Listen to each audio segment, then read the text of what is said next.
પાકનો વઘાર દેતા હરખો આવડે તો માણા આંગળા ચાટી જાય, આવડવો જોઈએ.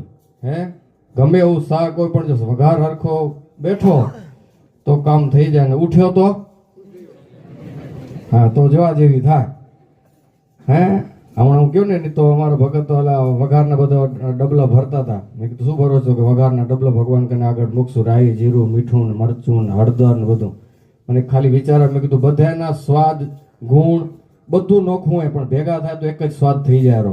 રાઈ કડવી છે, હળદર તુરી છે, મીઠું ખારું છે, જીરુંમાં કંઈક એનાથી અલગ સ્વાદ છે, બધું નોખું હોય પણ હંપીને કોમ્પિટિશન કર્યા વિના ક્રમ બાય ક્રમ એકબીજામાં ઉતરે તો કેવો મધુરો સ્વાદ આવે. આપણને એમ થાય કે વાહ વાહ શું બન્યું. પણ એકબીજાની ટાંટિયા ખેંચ કરે.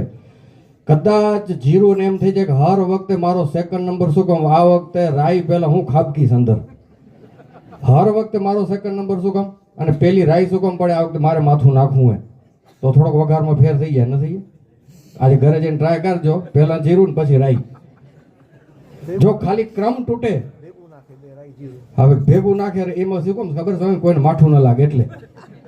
નકો આમ રાઈ પેલી જ પડે, આ તો પછી શું જીરું માઠું ન લાગે. હવે એ સામે હાચો આ પોઈન્ટ કાઢી હવે ભેગું કરીને મિક્સ કરીને નાખે એટલે એ કરવું પડે. ઘણી વખત આપણે બે માથા મોટો તો બે માથાને મોટા આગળ ચડાવવા પડે, બે અમારા કોઠારી એમ કેવું પડે. એક સેકન્ડ હોય તો કહેવાય ને કે મને સેકન્ડ શું કામ કીધું એમ, હું હાયર જ છું. એટલે બધું દુનિયામાં શીખવાનું હોય. ઊંચું નીચું કરવું પડે, કંઈક પહેલું ઉતરવા મળે, કંઈક સેકન્ડ ઉતરવા મળે. પણ આપણે હંપી જાય ને તો સ્વાદ મધુરો. તમારું ઘર છે સમજી લો, અલગ અલગ મસાલાના ડબલા એ બધા વ્યક્તિ છે, જેટલી અમે સાધુ છે, એક ગામ છે, દરેકનું અલગ અલગ રહેવાનું. રાઈ કોઈ દી જીરું નહીં થાય, જીરું કોઈ દી રાઈ નહીં થાય, મીઠું કોઈ દી ખાંડ નહીં થાય, ખાંડ કોઈ દી મીઠું નહીં થાય.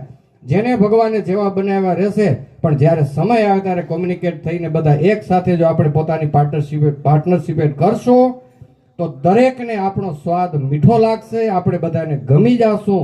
એટલે આજની કળામાંથી આપણે એટલું શીખવાનું છે, સમય આવે ત્યારે સંપીને સારા સ્વાદ ઉત્પન્ન કરી લેવા અને જગતને રાજી કરી લેવું. આટલો મેસેજ આજે ઘનશ્યામ મહારાજ પાસે લઈને જવાનું છે આપણે.